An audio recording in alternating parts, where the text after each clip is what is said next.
안녕하세요, 여러분. 오늘 우리는 삶의 가장 깊은 지혜와 영원한 축복을 발견할 수 있는 귀한 말씀, 바로 시편 1편의 하나님 말씀에 귀 기울여 보고자 합니다. 시편 1편은 단순한 시가 아닙니다. 그것은 우리 인생의 나침반이자 우리가 어떻게 살아가야 할지를 명확하게 제시해주는 지혜의 보고입니다. 이 짧지만 강력한 말씀은 시편 전체의 서론이자 나머지 시편들을 이해하는 데 없어서는 안 될 중요한 기준이 됩니다. 이 말씀 안에서 우리는 복 있는 사람과 악인의 길이 얼마나 극명하게 대비되는지를 보게 될 것입니다. 진정으로 복 있는 삶이 무엇인지, 그리고 그 복이 어떻게 주어지는지를 함께 깊이 묵상해 봅시다. 시편 1편은 복 있는 사람으로 시작합니다. 여기서 말하는 복은 단순히 세상적인 성공이나 물질적인 풍요만을 의미하지 않습니다. 그것은 하나님과의 올바른 관계 속에서 주어지는 영적인 평안과 만족, 그리고 궁극적인 기쁨을 포함하는 포괄적인 개념입니다. 성경에서 말하는 복은 우리의 존재의 근원, 곧 하나님과의 조화로운 관계에서 비롯되는 총체적인 번영과 안녕을 의미합니다. 이는 세상이 줄 수 없는 영원하며 흔들리지 않는 평화와 충만을 뜻합니다. 그렇다면 누가 이 복을 받을 수 있을까요? 말씀은 명확하게 세 가지를 피하고 한 가지를 붙들라고 권면합니다. 첫째, 악인들의 꾀를 따르지 않는 것입니다. 악인의 꾀는 겉으로는 달콤하고 쉬워 보일지 모르지만 결국은 우리를 파멸로 이끄는 독입니다. 세상의 유혹과 죄악된 생각들이 우리를 미혹할 때 우리는 단호하게 그 길을 거부해야 합니다. 악인들의 꾀는 언제나 단기적인 이득과 개인적인 만족만을 추구합니다. 그들은 진정한 지혜가 아닌 자기 중심적인 생각과 세상적인 가치관에 따라 움직입니다. 이러한 꾀는 언뜻 합리적이고 효율적으로 보일 수 있지만 궁극적으로는 우리를 하나님의 뜻에서 멀어지게 하고 영혼을 황폐하게 만듭니다. 우리는 이러한 유혹에 맞서 영적인 분별력을 가지고 하나님의 말씀만이 참된 지혜의 근원임을 깨달아야 합니다. 둘째, 죄인들의 길에 서지 않는 것입니다.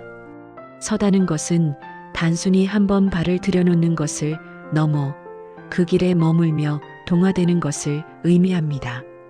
세상의 죄악된 문화와 가치관이 우리를 끌어당길 때 우리는 그 자리에 굳건히 서지 않고 주님의 길을 선택해야 합니다.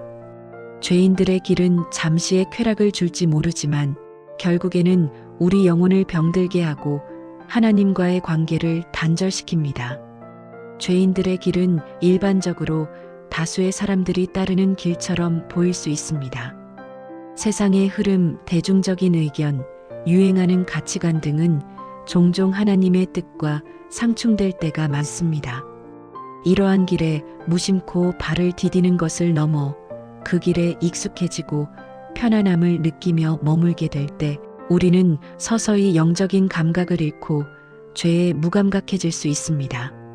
시편 기자는 우리가 이러한 길에 아예 서지 않도록 경계하라고 말씀합니다. 이는 능동적인 거부와 단호한 선택을 요구합니다. 셋째, 오만한 자들의 자리에 앉지 않는 것입니다. 앉다는 것은 아예 그들과 함께하며 그들의 생각과 행동을 공유하는 상태를 나타냅니다. 오만은 하나님을 인정하지 않고 자신을 높이는 태도입니다. 이러한 태도는 결국 교만으로 이어지고 하나님의 은혜에서 멀어지게 만듭니다. 우리는 겸손한 마음으로 하나님을 경외하며 오만한 자들의 자리가 아닌 주님 앞에 무릎 꿇는 자리에 앉아야 합니다. 오만한 자들은 자신의 지식, 능력, 재물을 자랑하며 하나님 없이도 모든 것을 할 수 있다고 착각합니다. 그들은 다른 사람들을 무시하고 하나님의 권위를 인정하지 않으며 스스로를 판단의 주체로 삼습니다. 이러한 태도는 공동체 내에서 분열을 일으키고 개인의 영적인 성장을 방해합니다. 우리는 이러한 오만한 태도에 동조하거나 그들의 자리에 함께 앉아 그들의 가치관을 내면화하는 것을 경계해야 합니다. 오히려 우리는 하나님의 주권을 인정하고 그분 앞에서 항상 겸손한 마음으로 나아가야 합니다. 이 세 가지를 피하는 것이 중요하지만 더 중요한 것은 무엇을 하는가입니다. 복 있는 사람은 오직 여호와의 율법을 즐거워하며 그 율법을 주야로 묵상하는 자입니다. 여호와의 율법은 단순히 옛 시대의 규범을 넘어 하나님께서 우리에게 주신 모든 말씀, 즉 성경 전체를 의미합니다. 우리는 이 말씀을 즐거워해야 합니다. 의무감에서 읽는 것이 아니라 마치 맛있는 음식을 먹는 것처럼 혹은 사랑하는 사람과 대화하는 것처럼 기쁨과 소망을 가지고 말씀을 대해야 합니다. 말씀은 우리 영혼의 생명수이며 어두운 세상을 비추는 빛이며 우리의 발걸음을 인도하는 등대입니다. 말씀을 즐거워한다는 것은 말씀 속에 담긴 하나님의 사랑과 지혜를 발견하고 그것을 통해 진정한 만족과 기쁨을 얻는 것을 의미합니다. 이 즐거움은 피상적인 감정이 아니라 하나님의 성품과 뜻을 알아갈 때 샘솟는 내면의 환희입니다. 그리고 그 말씀을 주야로 묵상해야 합니다. 묵상한다는 것은 단순히 한 번 읽고 지나가는 것이 아닙니다. 그것은 말씀을 깊이 생각하고 되새기며 그 의미를 깨달으려고 노력하는 것입니다. 잠들기 전에도 아침에 눈을 떴을 때도 하루 종일 그 말씀을 붙잡고 씨름하는 것입니다. 말씀을 묵상하는 것은 우리 영혼의 양식이 됩니다. 말씀을 통해 우리는 하나님의 뜻을 헤아리고 그분의 마음을 알아가며 우리의 삶을 어떻게 살아가야 할지 지혜를 얻게 됩니다. 주야로 묵상한다는 표현은 말씀이 우리의 삶의 모든 순간, 즉 깨어있는 시간과 잠들어 있는 시간 모두에 스며들어 있음을 나타냅니다. 이것은 마치 숨 쉬는 것처럼 자연스럽고 지속적인 과정이어야 합니다. 말씀은 우리의 생각과 마음을 정화하고 우리의 시야를 넓히며 영적인 통찰력을 길러줍니다.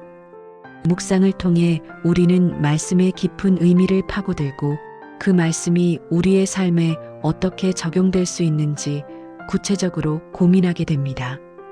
이는 결국 우리의 가치관과 행동 양식을 하나님의 뜻에 합당하게 변화시키는 강력한 원동력이 됩니다.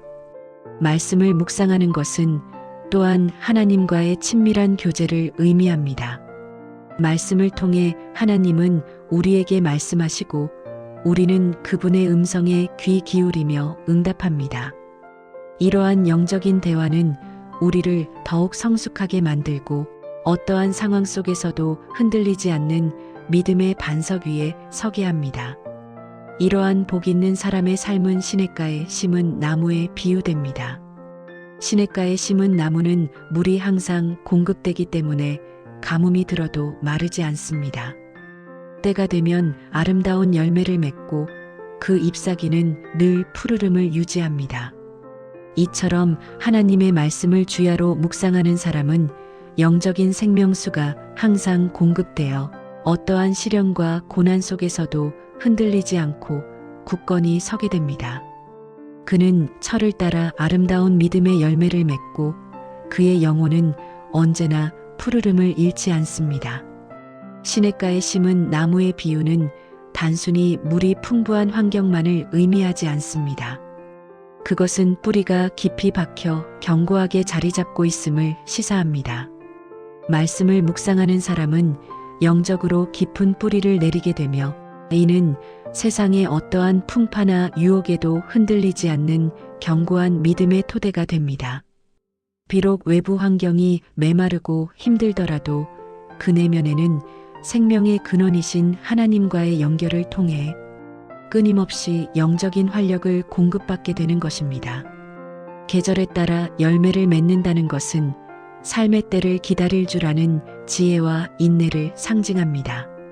하나님의 계획 안에서 모든 것은 적절한 때에 이루어지며 말씀 안에 거하는 자는 조급해하거나 낙심하지 않고 하나님의 때를 신뢰하며 기다릴 수 있습니다. 그 결과로 맺는 열매는 단순히 외형적인 성과가 아니라 성령의 열매 사랑, 희락, 화평, 오래 참음, 자비, 양선, 충성, 온유, 절제와 같은 인격적인 성숙, 그리고 하나님께 영광 돌리는 삶의 모습일 것입니다. 그의 잎사귀가 마르지 않는다는 것은 영원히 시들지 않는 생명력과 활력을 의미합니다. 어떠한 어려움 속에서도 그의 소망은 시들지 않고 그의 믿음은 변치 않으며 그의 영혼은 늘 새로운 힘을 얻게 됩니다. 그리고 가장 놀라운 약속은 그가 하는 모든 일이 형통하리라는 것입니다. 여기서 말하는 형통은 세상적인 성공만을 의미하지 않습니다. 그것은 하나님의 뜻 안에서 모든 일이 합력하여 선을 이루는 것을 의미합니다. 때로는 고난이 찾아올 수도 있지만 그 고난조차도 하나님의 선하신 목적 안에서 우리에게 유익이 되며 결국은 하나님의 영광을 드러내는 통로가 될 것입니다. 진정한 형통은 모든 상황 속에서 하나님의 주권을 인정하고 그분의 선하심을 신뢰하며 그분과의 동행 속에서 누리는 내면의 평화와 만족입니다. 이는 세상적인 기준으로는 실패처럼 보이는 순간에도 하나님과의 관계 안에서라면 영적인 승리와 성장을 경험하게 되는 것을 포함합니다. 우리는 2025년 김충성 목사님께서 당신은 어디에 심겨 있습니까? 라는 제목으로 시편 1편 1절에서 6절을 설교하신 것을 기억합니다. 이 질문은 우리 각자에게 던져지는 중요한 질문입니다. 우리는 과연 악인의 꾀, 죄인의 길, 오만한 자의 자리에 심겨 있는가? 아니면 여호와의 율법을 주야로 묵상하는 시냇가에 심겨 있는가? 우리가 어디에 심겨 있는지에 따라 우리의 삶의 열매와 방향은 완전히 달라질 것입니다. 우리의 뿌리가 어디에 내려져 있는지가 우리의 존재의 본질을 결정하며 우리의 삶의 모든 결과에 영향을 미칩니다. 이 질문에 정직하게 답하는 것은 우리의 신앙 여정에서 매우 중요한 첫걸음이 됩니다. 우리는 세상의 유혹적인 가치관과 악한 영향력으로부터 우리 자신을 보호하고 오직 하나님의 말씀 안에 굳건히 뿌리내림으로써 참된 복을 누릴 수 있습니다. 마찬가지로 베델성 서침례교회에서는 2025년 1월 12일 행복한 사람이라는 제목으로 시편 1편 1절, 2절 말씀을 설교했습니다. 이 말씀은 우리에게 진정한 행복이 어디에 있는지를 분명히 보여줍니다. 세상은 우리에게 많은 것을 소유해야 행복하다고 말하지만 시편은 오직 하나님의 말씀 안에 거하는 자만이 진정한 행복을 누릴 수 있다고 선포합니다. 세상이 제시하는 행복은 일시적이고 조건적이며 외부 환경에 따라 변하기 쉽습니다. 그러나 하나님께서 주시는 행복은 내면에서 샘솟는 영원한 기쁨이며 어떠한 외부 환경에도 흔들리지 않는 견고한 평화입니다. 이 행복은 재물이나 명예, 권력에서 오는 것이 아니라 하나님의 말씀에 순종하고 그분과의 친밀한 관계 속에서 얻어지는 것입니다. 시편 1편은 이 행복을 찾는 구체적인 방법을 제시하며 우리에게 참된 만족의 길을 열어줍니다. 반면 악인들의 길은 어떠할까요? 시편 1편은 악인들을 바람에 나는 겨와 같다고 묘사합니다. 겨는 알곡과 분리되어 바람에 쉽게 날려가는 보잘것없는 존재입니다. 악인들은 의인들과는 달리 견고한 뿌리가 없기 때문에 하나님의 심판 날에 결코 설 수 없을 것입니다. 그들은 의인들의 모임에 들지 못하고 결국 그들의 길은 망할 것이라고 경고합니다. 악인들의 길은 처음에는 화려하고 매력적으로 보일 수 있지만 그 끝은 영원한 파멸과 심판뿐입니다. 겨는 아무런 가치도 없고 무게도 없어 바람에 쉽게 흩어지고 사라지는 존재입니다. 이는 악인들의 삶이 아무리 화려하고 강력해 보일지라도 영원한 관점에서 볼 때 허무하고 무의미하다는 것을 단적으로 보여줍니다. 그들은 하나님의 심판대 앞에서 자신들을 변호할 어떤 근거도 가지지 못하며 의인들이 누릴 영원한 생명의 잔치에 참여할 자격도 얻지 못합니다. 악인들의 길은 잠시의 번영을 누릴지 모르지만 그 번영은 모래 위에 지어진 집처럼 기초가 약하고 결국에는 무너질 수밖에 없습니다. 그들의 길은 결국 망할 것이라는 경고는 하나님의 공의로운 심판을 분명히 드러냅니다. 이는 단순히 육체적인 죽음만을 의미하는 것이 아니라 하나님으로부터의 영원한 단절과 영원한 고통을 포함하는 궁극적인 파멸을 의미합니다. 이와 같이 시편 1편은 복 있는 사람과 악인의 길을 극명하게 대조하며 우리에게 어떤 길을 선택해야 할지 분명한 기준을 제시합니다. 선택은 우리 각자의 몫입니다. 2025년의 설교들을 통해 강조된 것처럼 시편 1편의 핵심은 하나님의 말씀을 가까이 하고 그 말씀을 삶의 중심으로 삼는 것입니다. 우리는 매일의 삶 속에서 하나님의 말씀을 읽고 묵상하며 그 말씀이 우리의 생각과 행동을 지배하도록 허락해야 합니다. 하나님의 말씀은 단순한 지식이나 정보가 아닙니다.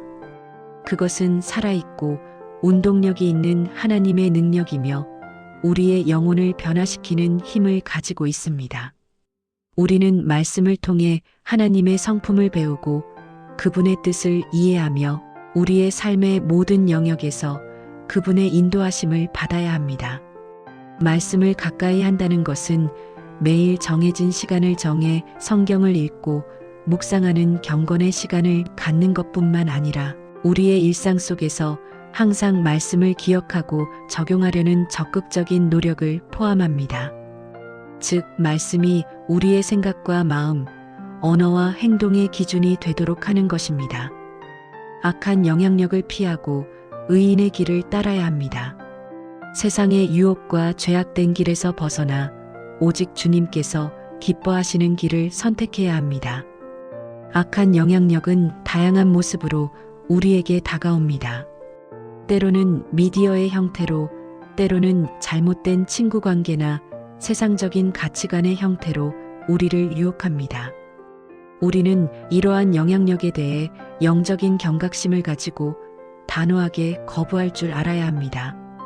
의인의 길은 때로는 좁고 험난해 보일 수 있지만 그 길 끝에는 영원한 생명과 진정한 평화가 기다리고 있습니다. 우리는 의인의 길을 선택하고 그 길을 꾸준히 걸어감으로써 하나님께서 기뻐하시는 삶을 살 수 있습니다. 또한 하나님의 뜻을 헤아리고 그 뜻을 따르기 위해 끊임없이 노력해야 합니다. 우리의 지혜와 경험만을 의지하는 것이 아니라 하나님의 지혜를 구하고 그분의 인도하심에 순종해야 합니다. 하나님의 뜻을 아는 것은 단순히 말씀을 읽는 것을 넘어 기도와 묵상을 통해 성령님의 인도하심을 구하는 영적인 과정입니다. 우리는 겸손한 마음으로 하나님의 뜻을 찾고 그 뜻에 순종할 때 우리 삶의 진정한 의미와 목적을 발견하게 됩니다.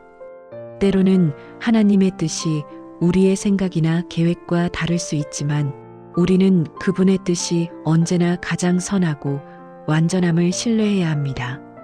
고난 중에도 하나님의 선하신 목적을 믿어야 합니다. 시냇가에 심은 나무가 모든 계절에 열매를 맺는 것처럼 우리의 삶에도 어려운 계절이 찾아올 수 있습니다. 그러나 그 고난 속에서도 하나님은 우리를 붙드시고 그분의 선하신 계획을 이루어 가실 것임을 믿어야 합니다. 고난은 우리를 연단하고 성장시키며 하나님을 더욱 깊이 의지하게 만드는 중요한 도구가 될 수 있습니다. 우리는 고난의 순간에도 낙심하거나 좌절하지 않고 그 속에서 일하시는 하나님의 손길을 발견하며 감사할 수 있어야 합니다. 고난은 결코 무의미하지 않으며 하나님의 큰 그림 속에서 우리를 더 온전하고 성숙한 존재로 빚어가는 과정임을 믿는 믿음이 필요합니다. 무엇보다 중요한 것은 예수 그리스도 안에 머무는 삶을 살아야 한다는 것입니다. 예수님은 친히 나는 포도나무요 너희는 가지라. 그가 내 안에 내가 그 안에 거하면 사람이 열매를 많이 맺나니 나를 떠나서는 너희가 아무것도 할 수 없음이라고 말씀하셨습니다. 시편 1편의 시냇가에 심은 나무는 바로 예수 그리스도 안에 깊이 뿌리내린 우리의 모습을 상징합니다. 예수 그리스도 안에 머문다는 것은 그분과의 인격적인 관계 속에서 살아가는 것을 의미합니다. 그분은 우리의 구원자이시며 우리의 생명의 근원이십니다. 그분과의 연합을 통해 우리는 죄로부터 자유로워지고 영원한 생명을 얻으며 하나님의 자녀가 되는 권세를 누리게 됩니다. 예수님 안에 거하는 삶은 그분의 말씀을 순종하고 그분의 사랑을 실천하며 그분의 뜻을 이루어가는 삶입니다. 우리는 성령님의 도움으로 예수님과의 친밀한 교제를 지속하고 그분의 성품을 닮아가며 그분 안에서 참된 안식과 평화를 누릴 수 있습니다. 그분 안에 거할 때 우리는 영적인 생명력을 공급받고 참된 열매를 맺으며 영원한 복을 누릴 수 있습니다. 예수님께서 말씀하신 것처럼 가지가 포도나무에 붙어 있지 않으면 스스로 열매를 맺을 수 없듯이 우리도 예수님 안에 거하지 않으면 아무것도 할 수 없습니다. 우리의 모든 능력과 힘은 오직 예수님께로부터 나옵니다. 그러므로 우리는 매일매일 예수님께 붙어 있고 그분 안에서 호흡하며 그분과의 관계를 최우선으로 삼아야 합니다. 사랑하는 여러분, 시편 1편은 우리에게 영원한 진리와 축복의 길을 제시합니다. 악인들의 꾀를 따르지 말고 죄인들의 길에 서지 말고 오만한 자들의 자리에 앉지 마십시오. 오직 여호와의 율법을 즐거워하며 그 율법을 주야로 묵상하는 삶을 선택하십시오.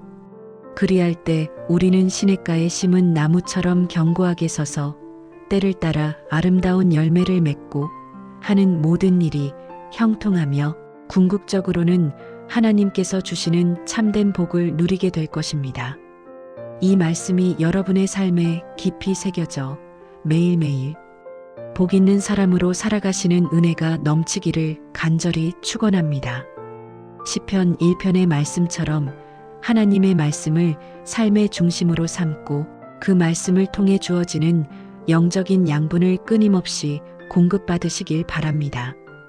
주님 안에서 참된 평안과 기쁨을 누리시기를 기도합니다. 우리는 이 시편 1편의 말씀을 통해 우리의 삶의 방향을 재설정하고 우선순위를 다시 정립할 수 있습니다.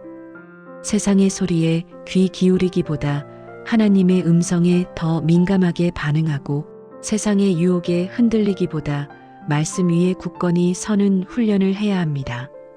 이것은 단 한 번의 결단으로 이루어지는 것이 아니라 매일매일의 꾸준한 노력과 성령님의 도우심이 필요한 영적인 싸움입니다.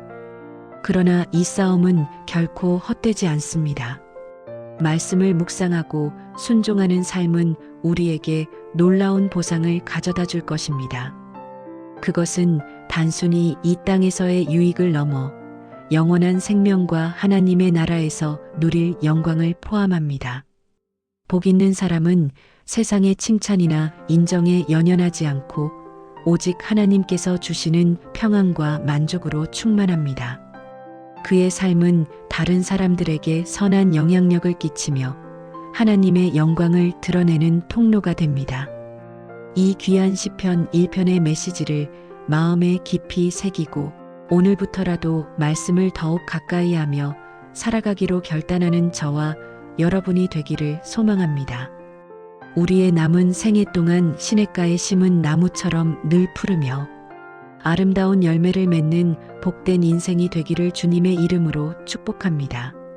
감사합니다. 시편은 오랜 시간 동안 수많은 사람에게 위로와 희망 그리고 깊은 영적 통찰을 제공해 왔습니다. 이스라엘의 역사와 신앙 그리고 인간의 보편적인 감정들이 시와 노래의 형태로 응축되어 담겨 있는 시편은 단순히 옛날의 기록을 넘어 오늘날 우리에게도 생생하게 다가오는 살아있는 말씀입니다.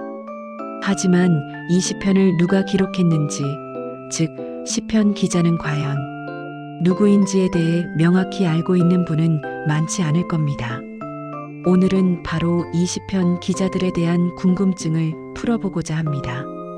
시편은 한 사람의 작품이 아니라 여러 시대에 걸쳐 다양한 인물들이 하나님의 영감을 받아 기록한 다채로운 고백과 찬양의 모음집입니다. 이 시편 기자들은 각자의 삶의 자리에서 하나님과의 깊은 교제를 통해 얻은 경험과 깨달음을 노래로 표현했습니다. 그들의 삶은 평탄하지 않았고 때로는 극심한 고통과 좌절을 경험하기도 했지만 그 모든 순간을 통해 하나님을 향한 믿음을 더욱 굳건히 다졌습니다. 우리는 오늘 이 놀라운 시편을 남긴 주요 인물들과 그들의 기여에 대해 자세히 살펴보는 시간을 갖겠습니다. 이 시간을 통해 시편이 우리에게 얼마나 풍성하고 깊이 있는 메시지를 전하는지 다시 한번 깨닫게 되기를 바랍니다. 시편 기자는 단순히 시를 쓴 사람이 아니라 하나님의 말씀을 우리에게 전달하는 통로였습니다. 그들은 시편을 통해 기쁨, 슬픔, 감사, 간구, 회개, 절망 등 인간의 모든 감정을 하나님 앞에서 솔직하게 표현했고, 이는 오늘날 우리에게도 큰 공감과 위로를 선사합니다. 자, 그럼 시편 기자들의 놀라운 세계로 함께 떠나볼까요? 먼저 시편 기자들 중 가장 대표적인 인물은 누구일까요? 아마 많은 분들이 예상하셨겠지만 바로 다윗 왕입니다. 다윗은 이스라엘 역사상 가장 위대한 왕 중 한 명으로 기억될 뿐만 아니라 탁월한 시인이자 음악가였습니다. 그는 이스라엘의 노래 잘하는 자로 불릴 만큼 음악적 재능이 뛰어났으며 이스라엘의 예배 형식을 확립하는데 핵심적인 역할을 했습니다. 그의 생애는 파란만장했습니다.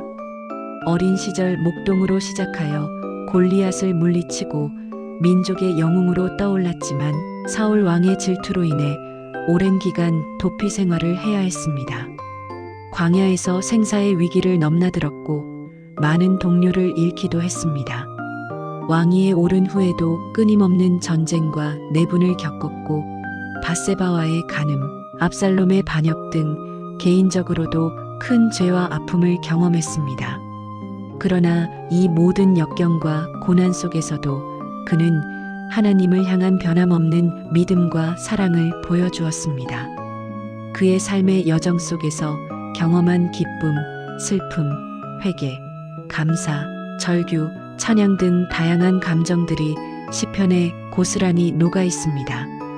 신약 성경에서도 여러 시편이 다윗의 기록임을 분명히 언급하며 그의 저작권을 확증하고 있습니다. 예를 들어 사도행전에서는 베드로가 다윗의 시편을 인용하여 예수 그리스도의 부활을 설명하기도 하고 예수님 자신도 마태복음에서 다윗이 성령에 감동되어 그리스도에 대해 말했다고 언급하십니다. 다윗은 시편 73편을 포함하여 무려 73편의 시편을 기록한 것으로 알려져 있습니다.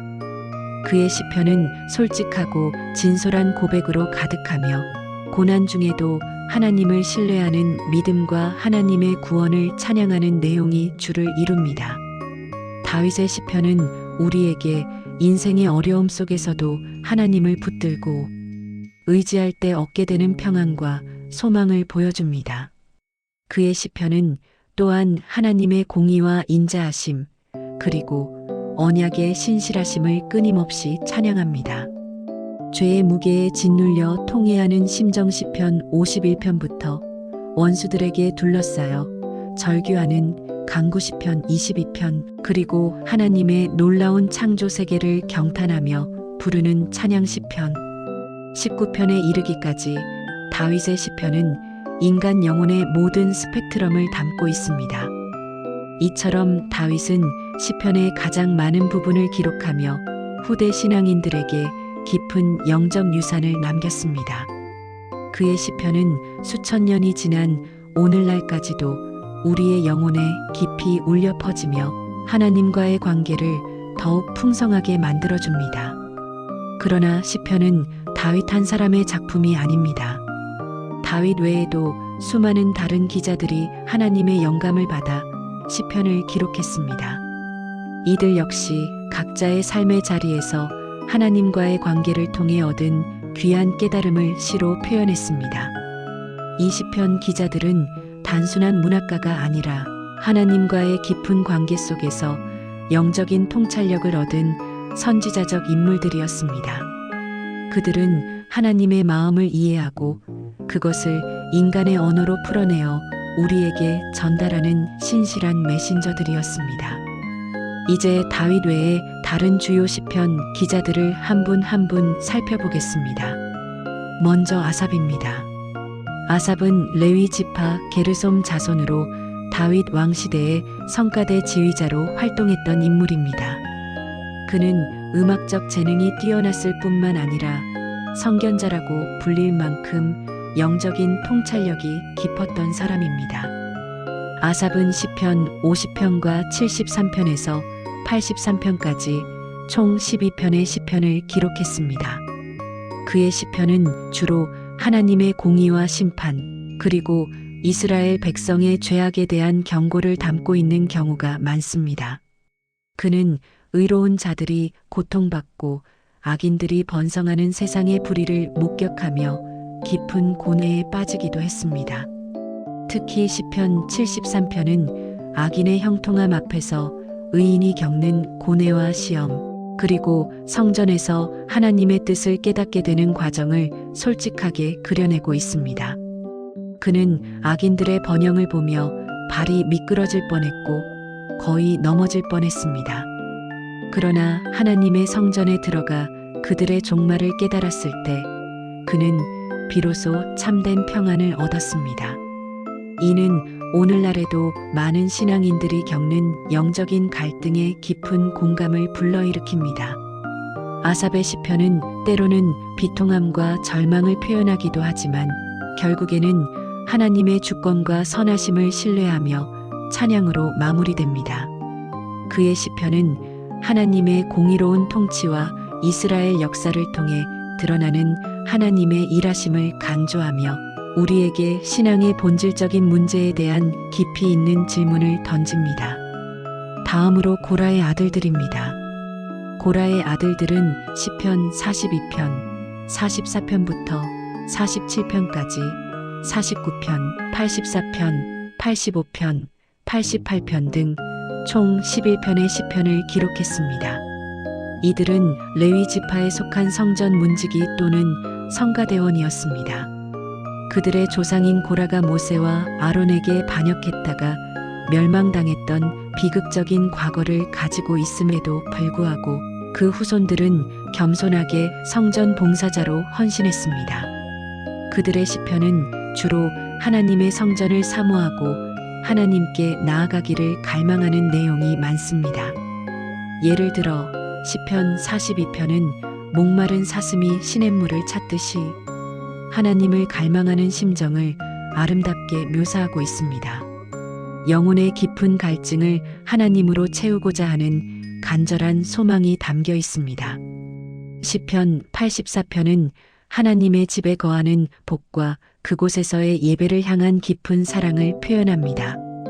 주의 궁정에서의 하루가 다른 곳에서의 첫날보다 낫다고 고백하며 하나님의 임재를 향한 뜨거운 열정을 보여줍니다. 고라의 아들들의 시편은 예배의 중요성과 하나님 임재의 기쁨을 강조하며 우리에게 영적인 갈망과 예배에 대한 열정을 불러일으킵니다. 그들은 성전을 향한 뜨거운 사랑과 하나님의 임재 속에서 얻는 진정한 만족을 노래하며 모든 시대를 아우르는 예배자들의 마음을 대변합니다. 그리고 또 다른 시편 기자로 헤만이 있습니다. 헤만은 에스라인으로 시편 88편을 기록했습니다. 시편 88편은 시편 전체에서 가장 어둡고 절망적인 시편 중 하나로 꼽힙니다. 이 시편은 처음부터 끝까지 탄식과 고통으로 가득 차 있으며 마지막까지 구원의 빛이 보이지 않는 듯한 절망감을 토로합니다. 해만은 이 시편에서 극심한 고통과 외로움 속에서 하나님께 부르짖으며 구원의 희망조차 희미해 보이는 절망적인 상황을 토로합니다. 그는 질병과 고난으로 인해 친구들과 사랑하는 사람들마저 자신을 떠났다고 느끼며 심지어 하나님마저 자신을 외면하시는 듯한 깊은 영적 암흑을 경험합니다. 그럼에도 불구하고 그는 하나님께 대한 기도를 멈추지 않습니다. 이 시편은 인간이 경험할 수 있는 가장 깊은 고통의 나락에서도 하나님께 솔직하게 나아갈 수 있음을 보여주며 고통받는 이들에게 깊은 공감을 선사합니다.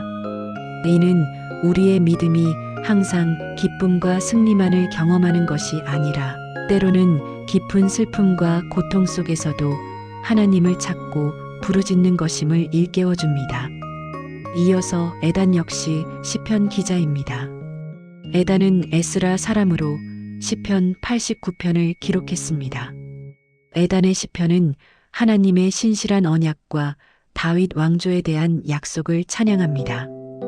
그는 하나님의 능력과 영광을 노래하며 하나님께서 다윗과 맺으신 영원한 언약을 선포합니다.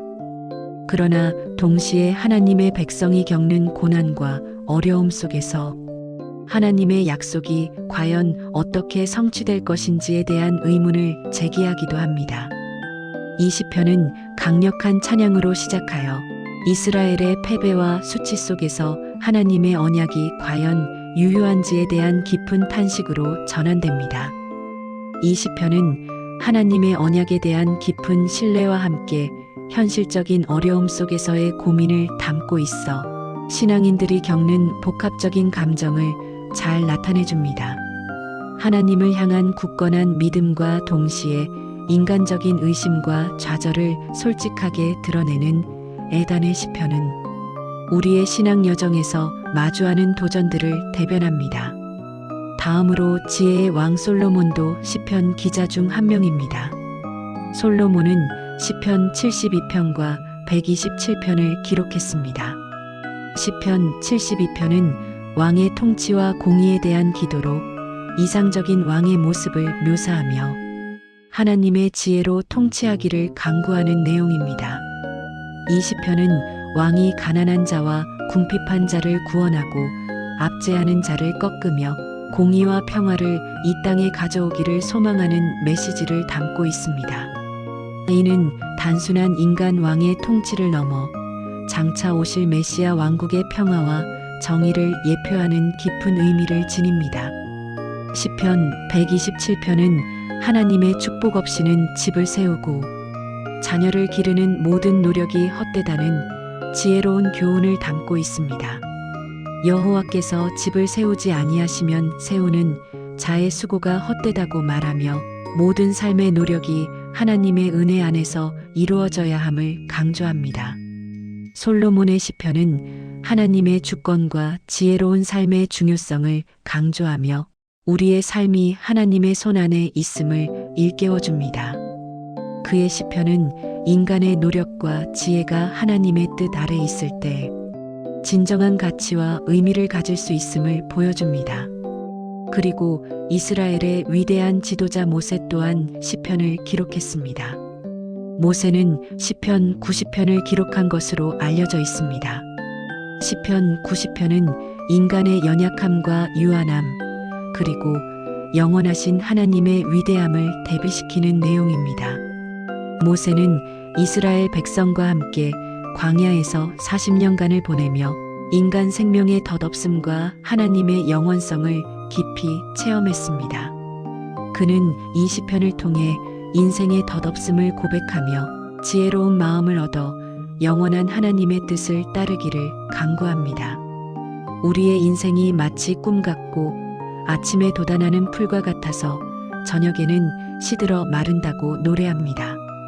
이 시편은 우리가 시간 속에서 어떻게 살아야 할지에 대한 깊은 성찰을 제공하며 하나님의 영원하신 계획 속에서 우리의 삶의 의미를 찾도록 돕습니다. 모세의 시편은 유한한 존재인 인간이 영원하신 하나님 앞에서 겸손히 자신의 삶을 돌아보고 지혜롭게 시간을 사용하여 하나님의 뜻을 이루어 가야 함을 강력하게 권면합니다. 이 외에도 시편에는 저자가 명확히 밝혀지지 않은 무명 기자들의 시편도 많이 포함되어 있습니다. 이들은 각기 다른 시대와 상황 속에서 하나님의 영감을 받아 시편을 기록했으며 그들의 이름은 알려져 있지 않지만 그들의 신앙 고백은 오늘날까지도 우리에게 큰 울림을 주고 있습니다. 예를 들어 시편 1편은 복 있는 사람의 특징을 묘사하며 시편 전체의 서론 역할을 하고 시편 119편은 하나님의 율법에 대한 깊은 사랑과 묵상을 담고 있습니다. 이러한 무명 시편들은 특정 인물의 삶의 배경에 얽매이지 않고 보편적인 신앙의 진리를 더욱 명확하게 드러내는 역할을 합니다. 시편 기자들은 이처럼 각기 다른 배경과 경험을 가진 인물들이었지만 공통적으로 하나님의 영감을 받아 시편을 기록했습니다. 그들은 하나님의 말씀을 기록하는데 자신의 재능과 삶을 온전히 사용했습니다. 그들의 문학적 재능, 음악적 역량, 그리고 영적인 통찰력은 하나님의 뜻을 전달하는 도구가 되었습니다. 이 시편 기자들은 완벽한 사람들이 아니었습니다. 다윗 왕도 밧세바와의 간음과 우리아 살해라는 큰 죄를 범했고 아삽이나 고라의 아들들도 때로는 악인의 형통함 앞에서 흔들리거나 깊은 낙담과 유혹에 빠지는 인간적인 면모를 가지고 있었습니다. 그러나 그들은 자신의 연약함과 죄악에도 불구하고 하나님께 솔직하게 나아가 기도하고 회개하며 다시금 하나님의 은혜를 구했습니다.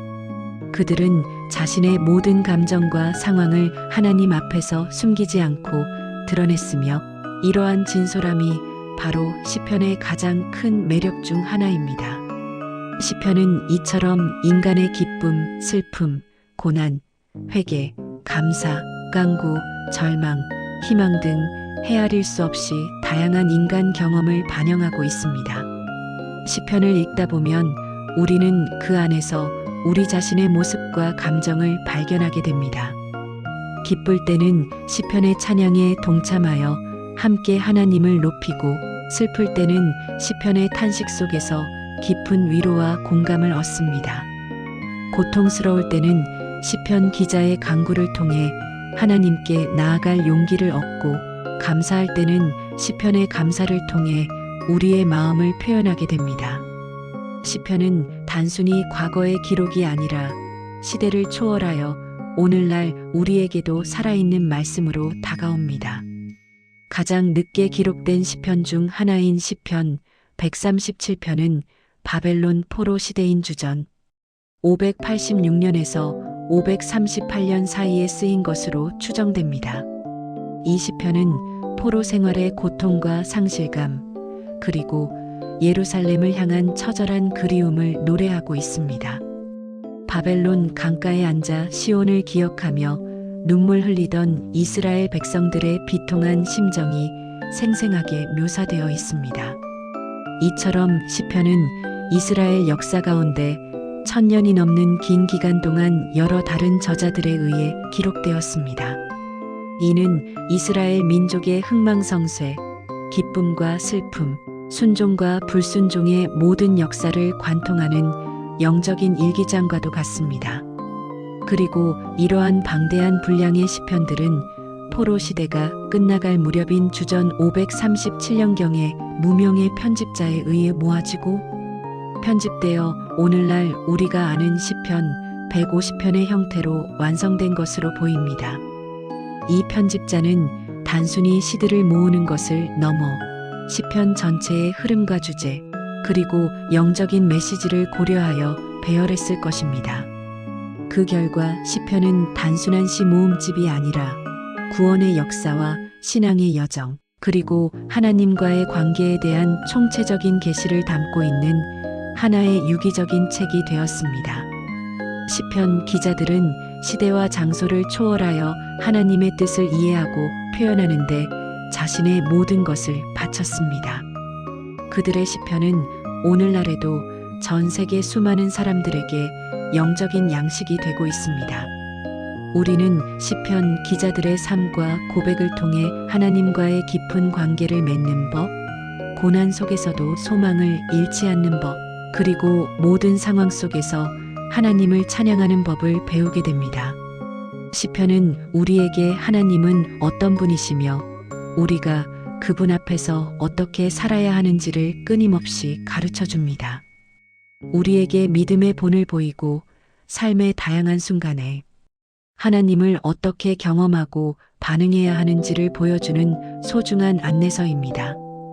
결론적으로 시편은 다윗을 포함한 여러 시편, 기자들이 하나님의 영감을 받아 기록한 인류의 소중한 영적 유산입니다. 그들은 각자의 삶의 자리에서 하나님과의 깊은 교제를 통해 얻은 깨달음과 경험을 시로 표현했으며 이들의 고백은 시대를 초월하여 오늘날 우리에게도 큰 울림과 위로를 선사합니다. 시편을 읽을 때마다 우리는 이 위대한 시편 기자들의 영적인 통찰력과 믿음에 감사하며 우리 자신의 삶 속에서도 하나님과의 깊은 교제를 통해 시편과 같은 아름다운 고백을 할 수 있기를 소망하게 됩니다. 시편은 살아있는 하나님의 말씀으로서 우리의 삶을 변화시키고 우리의 영혼을 풍요롭게 하는 놀라운 능력을 가지고 있습니다. 시편을 통해 우리는 영원하신 하나님의 사랑과 은혜를 경험하고 그분의 임재 속에서 참된 평안과 기쁨을 누릴 수 있습니다. 감사합니다.